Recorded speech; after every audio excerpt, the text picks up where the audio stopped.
Bueno, bienvenidos a este programa, amigos y amigas televidentes. Gracias por su preferencia.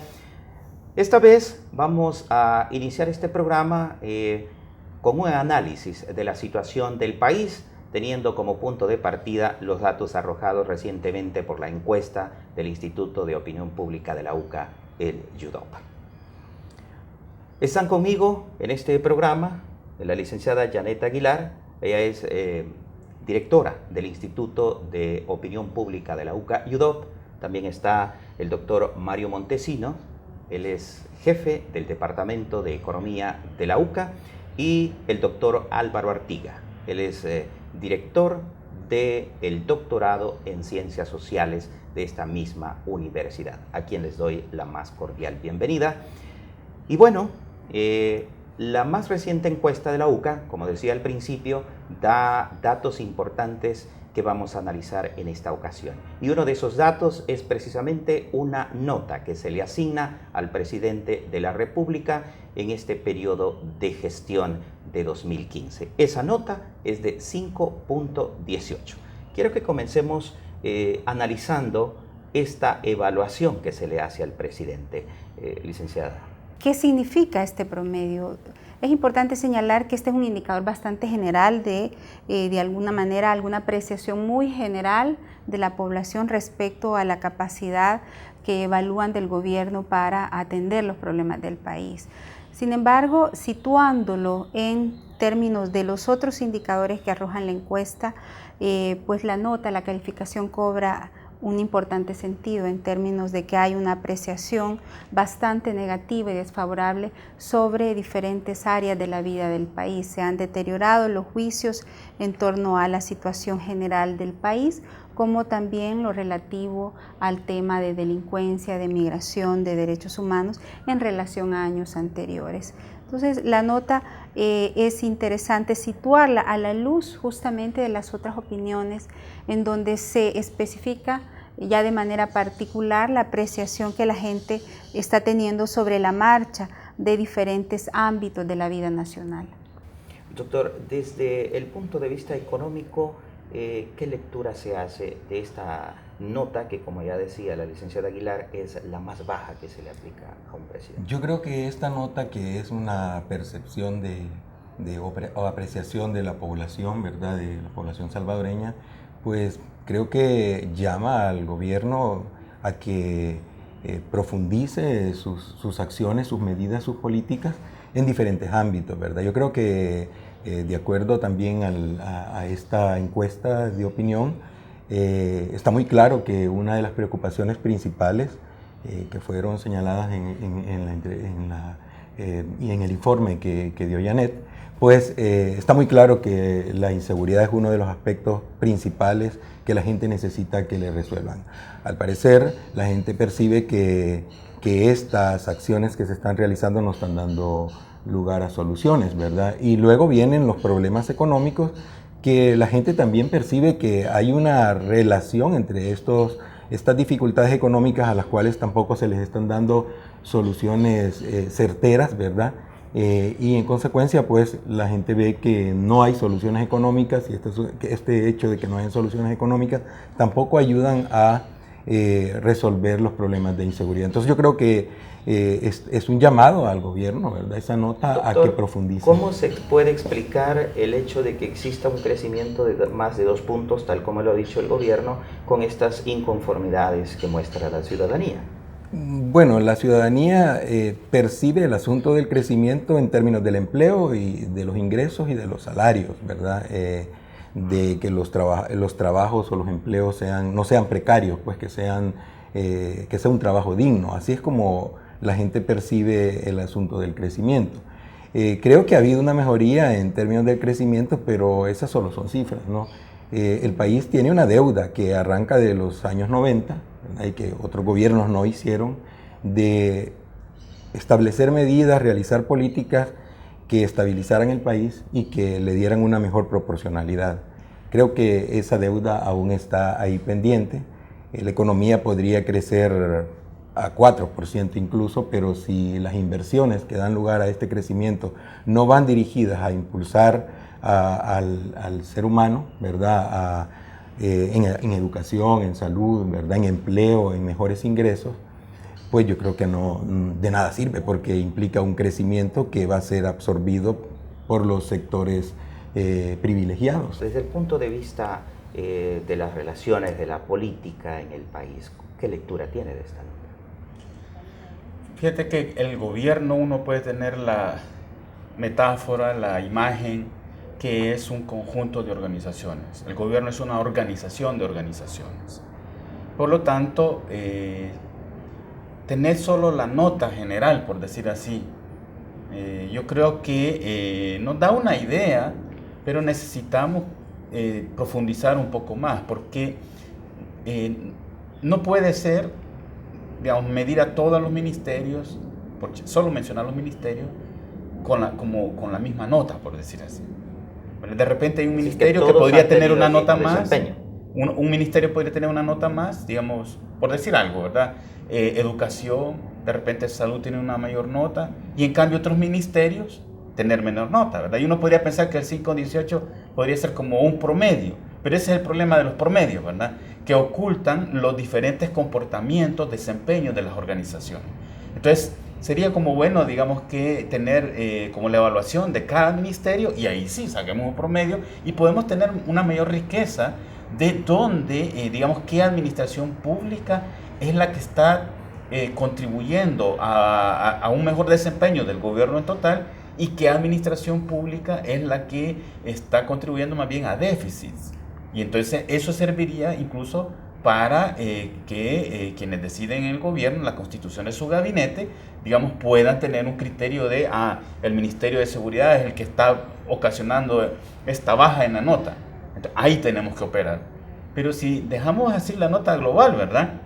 Más bien estamos como apuntando a que el responsable de todo es el presidente. Y ese es un problema, imaginar que el presidente es el superhombre, ¿verdad? Y el que va a resolver los problemas del país, porque los gobiernos no son eso. Los gobiernos son conjuntos de organizaciones. Pero en algunos momentos también son coordinadores de esas diferentes áreas que tienen que manejar. Incluso pueden considerarse como directores de orquesta. En ese sentido, la nota sí refleja algo, ¿verdad? Pero yo digo, hay que tomar en cuenta, ¿verdad? Porque es necesario. En otros ambientes siempre se está preguntando por el titular de una institución, digamos.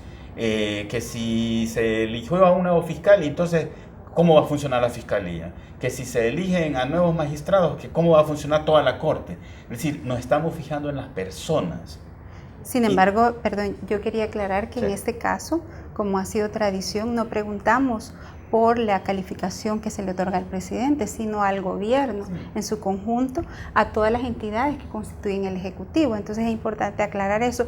Es como el imaginario muy general que la gente tiene del desempeño del gobierno, ¿verdad? Y en este caso, como ha sido tradición también, este tipo de aspectos más particulares del desempeño de los ministerios lo tendemos a medir en las encuestas de evaluación de gobierno, ¿verdad? Que no ha sido este el caso.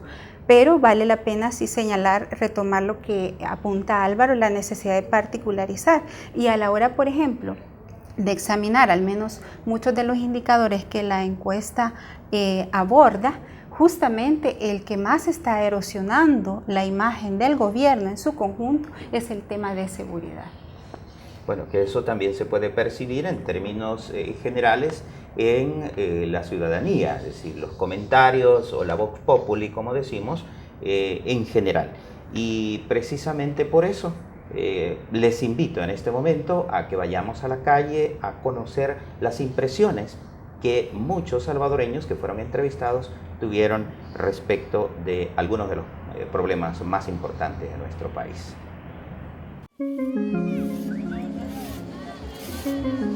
Según el informe presentado por el Banco Central de Reserva, la economía en el país creció 2.5% en el 2015.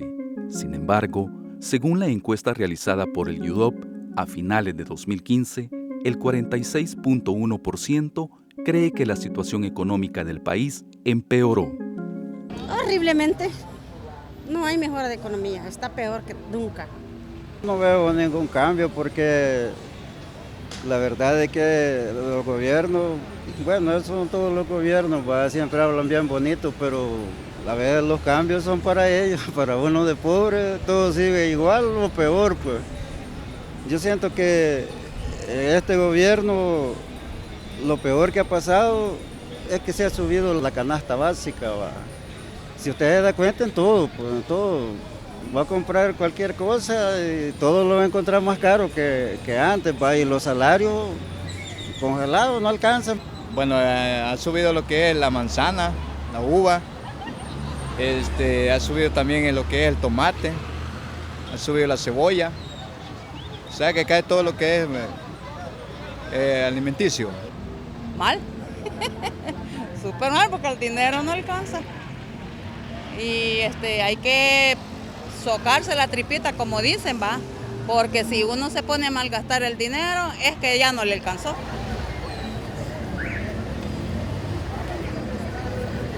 Si le suben al petróleo, sube la canasta básica, todos los demás, frijoles, arroz, todo. Pero cuando le bajan al petróleo no bajan los otros productos. Mientras la población no vio mejoras en su economía, el gobierno se muestra optimista porque aumentaron las exportaciones de productos a otros países. Pero la balanza comercial aún tiene un déficit de 364.6 millones de dólares. Por otra parte, un 58% de los encuestados por el UDOP señalaron que el nuevo impuesto a la telefonía, cable e internet les afecta mucho en su economía familiar.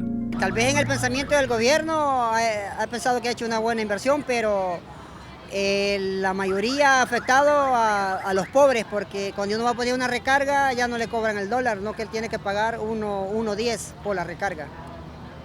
Mire, yo siento que eso de los impuestos, yo siento que no está bien, porque todo lo que él está haciendo a costa de la gente, ¿verdad? Yo digo que debieran de ver por otro lado.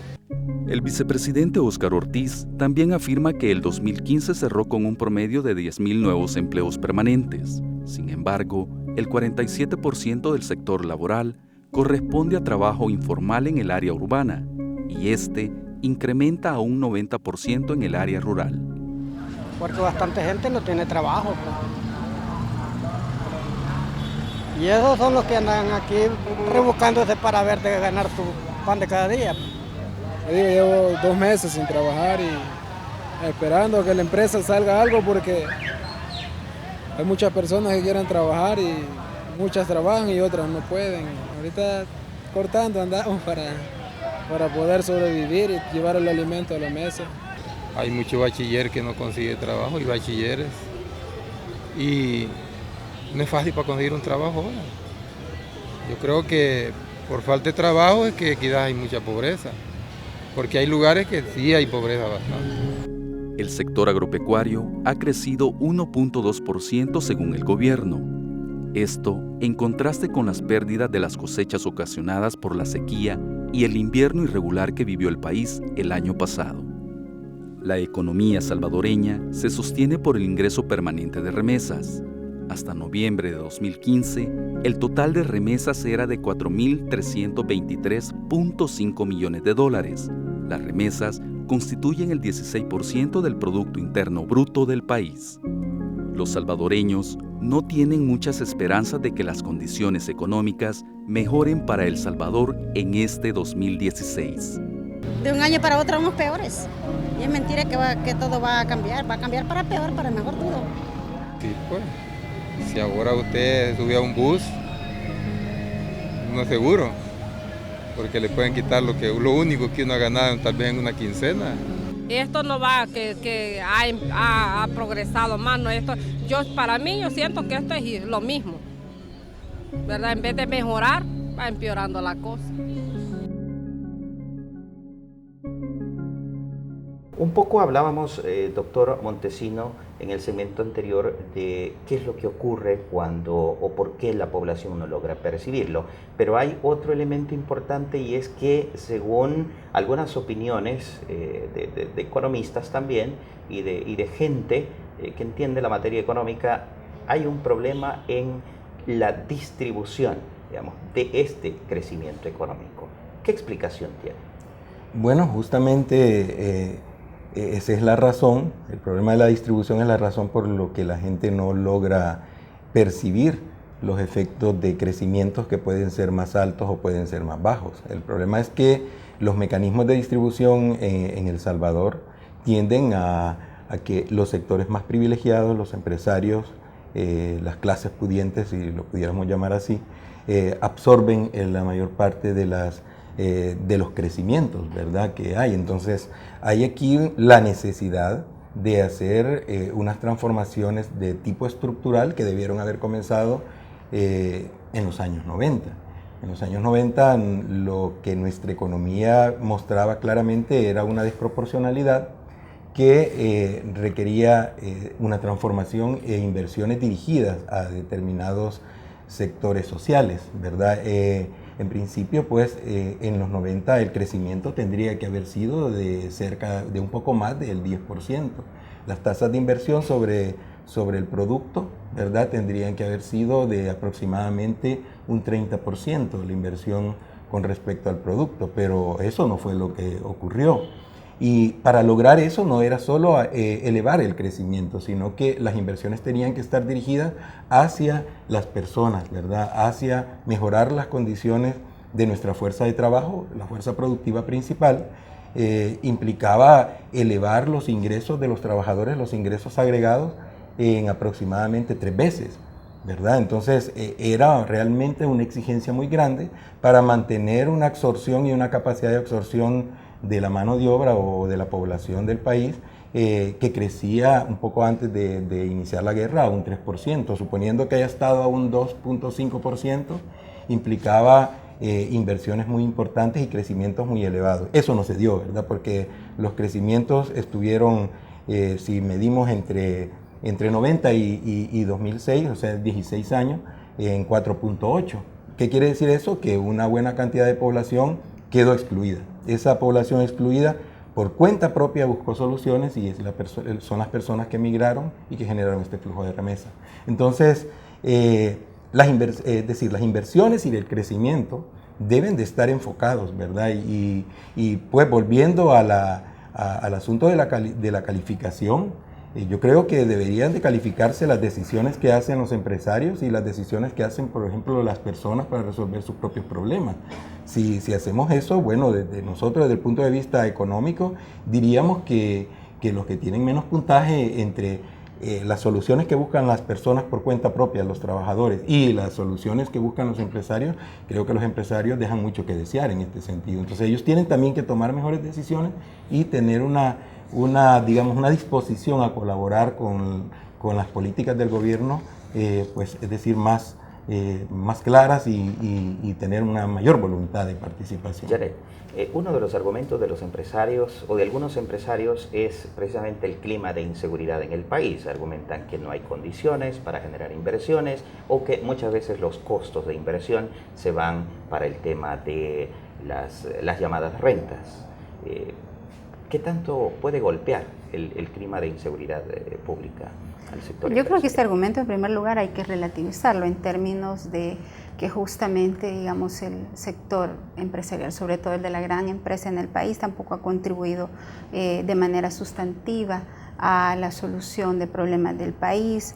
Es un sector que de alguna manera ha mantenido posiciones bastante radicales respecto a determinados acuerdos en torno a temas como la criminalidad, por ejemplo. También es un sector que ha sido señalado reiteradamente por eludir impuestos. Entonces se quejan del clima de inseguridad, pero tampoco han contribuido de manera efectiva, me parece a mí. Pero sin duda, en la actualidad, y hay indicadores que lo sustentan, el clima de inseguridad, de violencia, de criminalidad, está afectando severamente las posibilidades de desarrollo económico y de crecimiento económico en el país. Recientemente realizamos una encuesta a micros y pequeños empresarios y ha crecido en relación a hace 2 años el número de microempresarios, de MIPES, que han sido víctimas de un hecho delincuencial, pero además también encontramos un clima de bastante pesimismo, de mucha preocupación. Hay un elevado porcentaje de MIPES, esta es una muestra nacional, que está vaticinando o cerrar su negocio o abandonar el país. Es lamentable porque es un sector productivo que tiene una importante contribución al PIB per cápita. En ese sentido, sin duda, este sigue siendo un obstáculo, el tema de la inseguridad, de la criminalidad para el crecimiento y desarrollo económico. Estamos en este momento, entiendo, el país a través del Banco Central de Reserva estimando el costo global de la violencia en el país. ¿Cuánto cuesta al país esta delincuencia, esta criminalidad que nos aqueja? Y bueno, va a ser interesante también ponerlo en virtud de números, ¿verdad? El costo directo que está teniendo, además, sin duda, del coste de vidas humanas que se pierden, de años de vida productivos, si tomamos en cuenta que el promedio de las víctimas directas de la violencia letal son jóvenes, ¿verdad? Rondan entre los 15 y 29 años. Ahí se está descapitalizando el país, sin hablar de los otros costos directos asociados al tema de gastos en seguridad, de gastos en sistema de justicia, sistema carcelario, los costos que también personalmente las familias tienen que asumir para recurrir a ciertas medidas de seguridad, ¿verdad? Como las mismas empresas de seguridad privada. Dicen, al final la inseguridad es una industria, pero viéndola desde este punto de vista, doctor Artiga, en el tema de la generación de las políticas públicas, ¿qué tanto ve que se interesa, digamos, el gobierno o qué tan fuerte es en la definición de estas políticas públicas precisamente para atacar estos problemas? Bueno, este es un punto en el que uno tendría que estar adentro, donde se cocinan las políticas, donde se cocinan los programas, donde se cocinan los proyectos, para poder, digamos, hacer una evaluación más fundamentadas al respecto. Lo cierto es que ha habido parte de búsqueda de soluciones, pero también ha habido ese manejo simbólico de los gestos del gobierno para hacer creer que se está haciendo algo. Esto no solo lo ha hecho este gobierno, lo hizo el gobierno anterior, el de Mauricio Funes, y lo hizo el gobierno de Saca. La creación de consejos, de mesas, donde se juntan una serie de sectores y de actores que supuestamente pueden aportar a la solución de determinados temas, ¿verdad? En el tema de seguridad, por ejemplo, el Consejo Nacional para la Seguridad Ciudadana, una cosa así que se llama, ¿verdad? Pero que desde entrada, cuando ya tenemos muchas personas, se presentan los problemas más, digamos, operativos de cada cuánto se van a reunir, que cuál va a ser el quórum, que cuál va a ser la agenda, quién la va a llevar, quién coordina, etcétera. Y ahí se va perdiendo, digamos, y uno puede saber de antemano que siempre que se convoque a un espacio tan amplio es más para el consumo del público. Esto se llama política simbólica, es la categoría, digamos, precisa en el lenguaje, digamos, de políticas públicas. Es el hacer creer que se están haciendo cosas. Es como cuando un funcionario también declara de que en este momento estamos mandando para que se resuelva ese problema. Eso no es cierto, porque el gobierno no actúa así. Vamos a presenciar el siguiente vídeo con otro sondeo que hemos realizado en las calles de nuestra capital. Durante el año 2015, la población matriculada superó el 1,5 millones de estudiantes. En ese marco, 36 municipios fueron declarados libres de analfabetismo por el Ministerio de Educación. Sin embargo, la tasa total de personas que en El Salvador no sabe leer ni escribir es del 10.83%, siendo el área rural la que presenta los mayores índices. Ahorita tengo solo 2 van a ir porque los otros ya no me los quieren agarrar. Porque llevan baja nota, por eso no los quieren agarrar. A veces porque llevan baja nota o como otros compañeros les andan tirando agua o algo así, ellos se corren y todo eso y por eso a veces los profesores piensan que ellos son también. Y ahora me dijeron no podemos agarrar al cipote, uno que iba a ir a séptimo. Uno de los programas mejor evaluados del gobierno es el paquete escolar, que beneficia a estudiantes que se matriculan en el sector público y que va desde parvularia hasta bachillerato. La inversión en este programa, que contempla la entrega de útiles, uniformes y zapatos, es de $80 millones al año. Son 3 hijos los que yo tengo y sí me ayudan bastante. ¿A qué edad van sus hijos? Tengo la chiquita que va a kinder, la otra va a 7º y el otro a 9º. En una parte está mal porque lo hacen muy tardado. Tiene que ser a primicias de año, no a finales de año, mediados de año, eso. No, eso no lo hacen. Bueno, en algunas escuelas sí, pero en otras no. En el caso de nosotros no. Ahorita yo ando comprando los útiles a mi hija. La violencia e inseguridad ha provocado la muerte de estudiantes y ha obligado a que muchos abandonen los estudios. Se estima que no menos de 15,000 jóvenes han abandonado las escuelas por miedo a sufrir algún tipo de agresión de grupos que los acosan en los centros educativos o mientras se dirigen a estudiar. Bueno, yo digo que las escuelas están capacitadas para enseñarlas, hay buenos profesores, pero la inseguridad, eso es lo que agobia. Que hay bastante que sí, como que les tienen miedo quizás a los alumnos por parte. El presupuesto en educación en el año 2014 fue de 884.9 millones. Para el 2015 aumentó a 917.7 millones de dólares. Lo social es una de las áreas a las que el gobierno le ha dado prioridad con la asignación de recursos. El presupuesto destinado para salud también recibió un refuerzo durante el 2015. De 586 millones, subió a 616 millones de dólares. Mi parte, a mí me atienden bien a la niña, son bien respetuosos, los atienden bien. A la niña, gracias a Dios me la han atendido desde que nació. Medicina aquí nunca me han dado. Yo le he tenido que comprar cremas, pastillas, vendas, nunca hay nada aquí. Aquí solamente hay gritos, malos tratos y malas praxis al parecer también, y el director no hace nada. Con el medicamento todo bien, vi en algunos casos de que sí faltaba medicamento para otras personas, pero con respecto al mío sí está bien. Uno de los aspectos que señalan los usuarios que se debe mejorar en las clínicas y hospitales es la atención e incluso realizar investigaciones internas cuando se dan casos de mala praxis. Por ejemplo, a mi mamá le hicieron mala praxis, le dejaron piezas adentro, por eso ella no puede caminar. Yo me enteré porque la llevé a un médico privado, vea, y fue el médico privado quien me dijo, ella no camina porque ella ni siquiera flexionaba la rodilla cuando yo la traje por un problema de tobillo. Y me dice, es que le han dejado piezas adentro desde hace 3 meses, y eso lo tuvieron que haber retirado hace 4 o 3 meses. O sea, a mí nadie me dijo que la iban a intervenir nuevamente después de la primera cirugía. Entonces, vengo yo a trabajo social y les digo, miren, realmente mi mamá tiene un problema y es porque ustedes hicieron un mal trabajo. Si no me le dan respuesta a esto, lo voy a demandar. Les dije, no, me dijo, vamos a hacer algo que no sé qué. Y en fin, me llamaron eso fue un viernes, como el lunes me hablaron que la trajera de emergencia, la ingresaron de emergencia, la operaron un martes. Pero a ella no le han dado fisioterapia, no me le dejaron fisioterapia. El 80% de los salvadoreños hace uso de la red pública de salud. Los usuarios instan al gobierno a ampliar los servicios y a contratar más médicos y personal técnico para atender la demanda de usuarios. Regresamos a este programa y inicio con usted, doctor Artiga.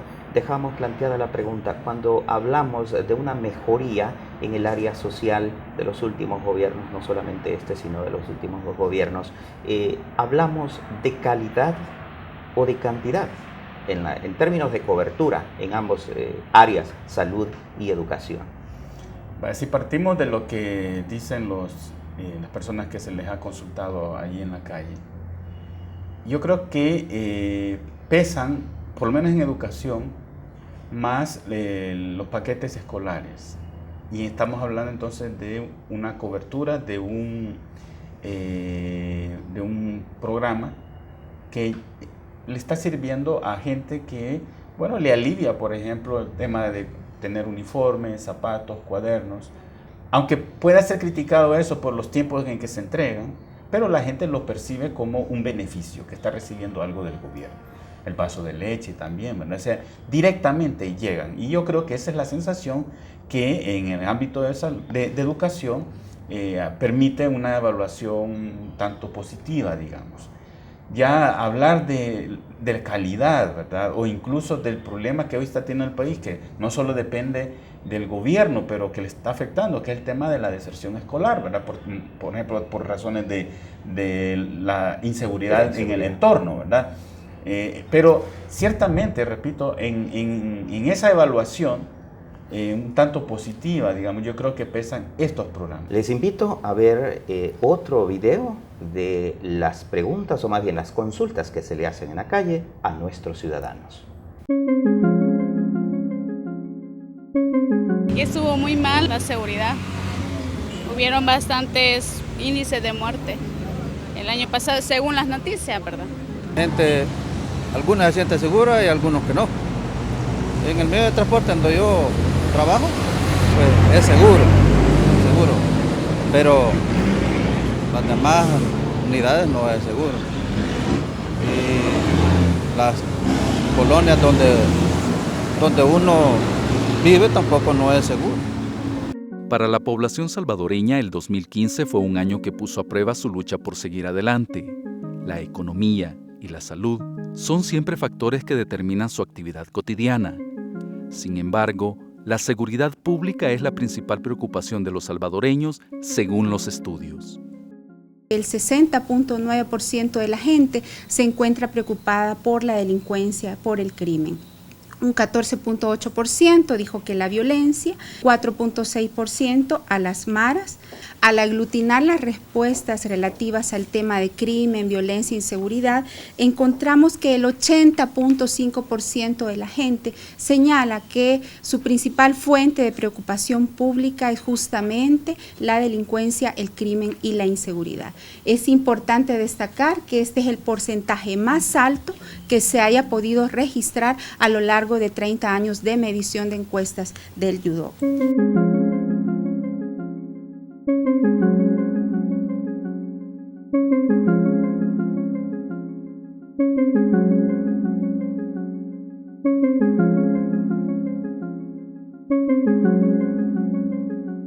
El 2015 realmente, con relación a lo que ha sido la situación de violencia, pues creo que superó lo del 2014. Por lo tanto, yo como persona de 67 años, que hemos vivido en otros espacios hace mucho tiempo, de guerra, ¿verdad? Quisiéramos de que a través del gobierno, a través de las autoridades y toda la población, las iglesias católicas, evangélicas, hiciéramos todo lo posible de buscarle una salida al caso. ¿Qué hace que esta lectura sea tan crítica, tan negativa? Nosotros vemos varios factores. El primero, y condicionante, creemos nosotros, de los demás, es la crítica situación de inseguridad y criminalidad que vive El Salvador. Mientras este elemento permanezca, va a ser difícil cambiar la percepción en otras dimensiones de la vida nacional. Inseguridad hay por todos lados, o sea, seguridad no hay para nada.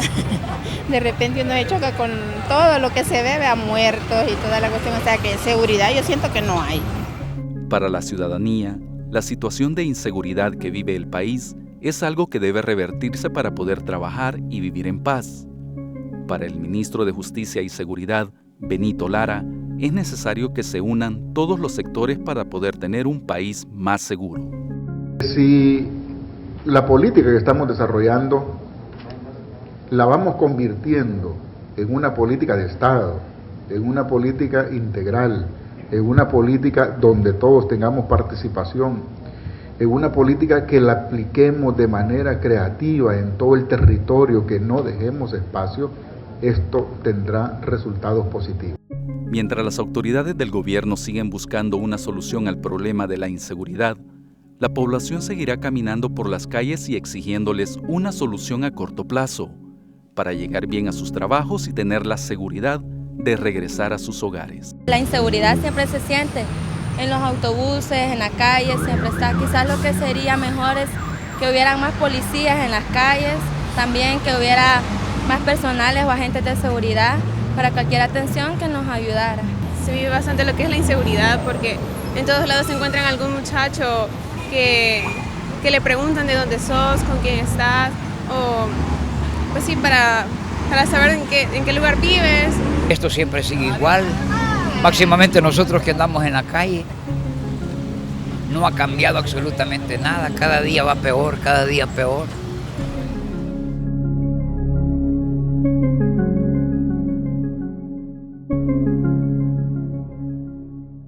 Uno de los temas más preocupantes para los ciudadanos salvadoreños es el tema de la inseguridad, seguramente así lo dicen las encuestas.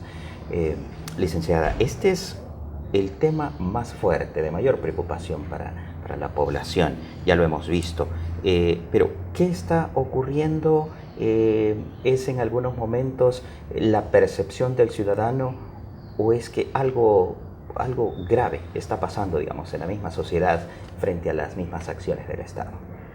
Pues yo creo que si situamos los datos de la encuesta que expresa un incremento considerable de preocupación por el crimen y por la violencia, un aumento importante, 8 de cada 10 señalan que la delincuencia aumentó en el año 2015. Si lo situamos en términos de la realidad de crimen, de violencia e inseguridad que hemos tenido que confrontar los salvadoreños durante 2015, pues hay bastante coherencia, ¿verdad? 2015 lastimosamente pues ha sido uno de los años más violentos en términos de tasas de homicidio, más de 6.600 muertos registrados al menos, más de 100 masacres, ¿verdad? Olas de desplazamiento forzado debido a la violencia en diferentes lugares del país, tanto zonas urbanas como rurales. Y esto, digamos, ayuda a entender por qué ahora la gente vive con más miedo. La encuesta revela muy bien cómo de alguna manera este sentimiento de inseguridad prevaleciente está de alguna manera influyendo fuertemente en este clima de opinión tan negativo y de tanta reserva y escepticismo que encontramos en la encuesta. Sin duda que la encuesta recoge percepciones, aunque hay algunos datos duros relativos a la tasa de victimización que también ha aumentado. 1 de cada 4 declaró haber sido víctima directa de un hecho delincuencial.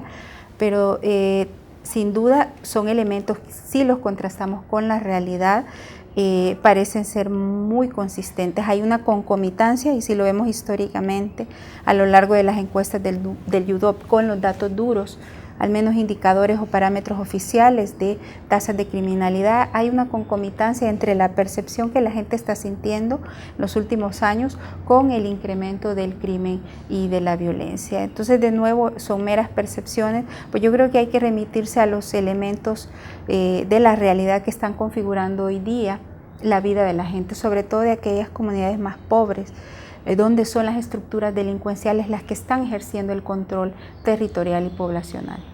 Bien, doctor Artiga, uno de los elementos fundamentales en esto del combate a la inseguridad es definitivamente las políticas públicas. ¿Qué es lo que ha estado pasando en 2015? Vamos para 2016, ojalá hayan esos cambios que se presuponen, pero en el diseño de unas políticas que sean realmente de combate a la inseguridad. Yo creo que el problema es ese, ¿verdad? Entenderlo como políticas de combate a la inseguridad, porque eso es como atender en el punto de salida, digamos, del problema, cuando las políticas deberían de ir al punto donde se genera. ¿La prevención? A la prevención, y no prevención como a veces se entiende que hayan más policías vigilando o que hayan unas canchitas por ahí, sino que es...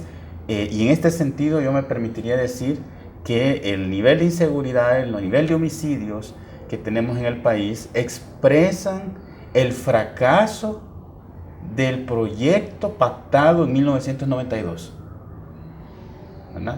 Y en ese sentido, si no hay un viraje fundamental en estos dos actores que pactaron y que siguen siendo los que se disputan el poder en el país, ¿verdad? Esto no es viable. ¿Qué tienen que pactar o volver a pactar? Tienen que pensar más allá de solamente sus intereses, porque eso fue lo que pactaron, ¿verdad? En 1992. Y eso se nota en el poco espacio y además el incumplimiento de aquel acuerdo, porque son los acuerdos en plural de paz, y hay un acuerdo, el acuerdo socioeconómico, ¿verdad? El del Foro de Concertación Económica y Social, en donde justamente mediante políticas públicas se podría haber intentado que nuestra sociedad, que viene de una ruptura que era el conflicto, ¿verdad? Una expresión de la ruptura de la comunidad, ahora se intentara otra ruta, pero no, ¿verdad? No fue así, y yo creo que eso es lo que tenemos, y es que la violencia y los homicidios, ¿verdad?, especialmente los homicidios, expresan, digamos, la ruptura de los lazos comunes, ¿verdad? El reconocimiento del otro como, no solamente como un connacional, sino alguien con quien yo vivo, con quien debo tener una relación, si lo queremos decir en estos términos, fraterna, solidaria. Eso se ha roto, ¿verdad? Incluso podríamos ir más atrás, hacia las últimas homilías de Monseñor Romero. Él se escandalizaba, estamos hablando de enero de 1980, se escandalizaba que en 2 meses, en enero y febrero de 1980, en 2 meses hubiesen 600 asesinados. Una cifra que la rebasamos en un mes en este periodo. Y entonces él decía, frente a aquella cifra, ¿verdad?, que esa cifra estaba expresando el fracaso de todos estos proyectos que estaban en disputa en aquel momento. ¿Y cuáles eran los proyectos que estaban en disputa en aquel momento? El proyecto oligárquico de Arena, el proyecto revolucionario del FMLN y el proyecto entonces de la Junta Democristiana. Ya no tenemos la Junta Democristiana, pero tenemos esos 2 mismos proyectos disputándose. Y es necesario volver otra vez. Usted planteaba algo interesante y es la necesidad de volver a ese diálogo que se quedó, no sé si suspendido, no sé si atropellado, tras la firma de los acuerdos de paz.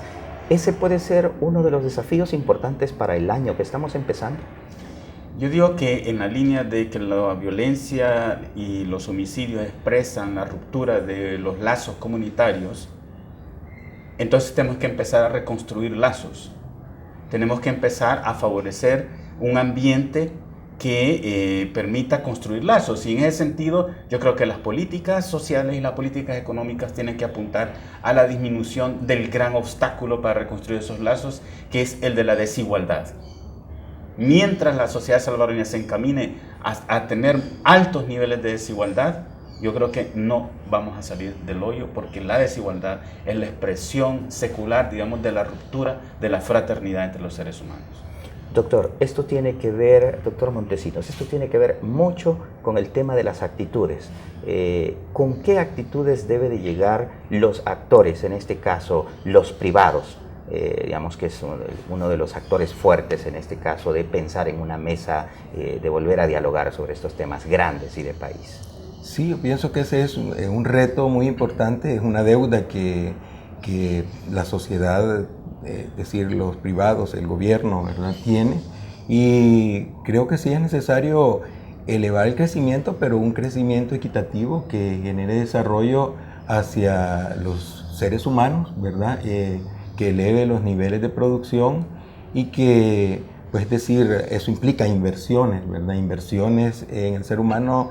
Quiere decir más empleo, quiere decir mayores salarios, quiere decir mayores empleos que no sean precarios, ¿verdad? Significa también que se impulsen otros nuevos actores, otros nuevos sectores innovadores o que tienen iniciativas empresariales, que se impulsen proyectos cooperativos, asociativos de producción que permitan que la gente pueda tener mayores ingresos y una mayor participación en la riqueza del país. Un país que cuenta con al menos 150 nuevos multimillonarios con capitales de más de 130 millones de dólares, tal como lo dice la revista Forbes, debe de hablar sobre ese tema, sobre la mejor distribución de la riqueza. Definitivamente, es decir, es necesario para el crecimiento una mayor distribución, una mejor distribución, una distribución más equitativa, y que las inversiones que hacen estos millonarios estén orientadas justamente a impulsar el desarrollo equitativo. Ese es el punto, y yo creo que eso no se ha estado haciendo, ¿verdad? Se ha estado haciendo más hacia aquellas nichos, hacia aquellas inversiones de empresas que generan más lucro y no necesariamente los mejores empleos y los mejores ingresos. Janet, los desafíos.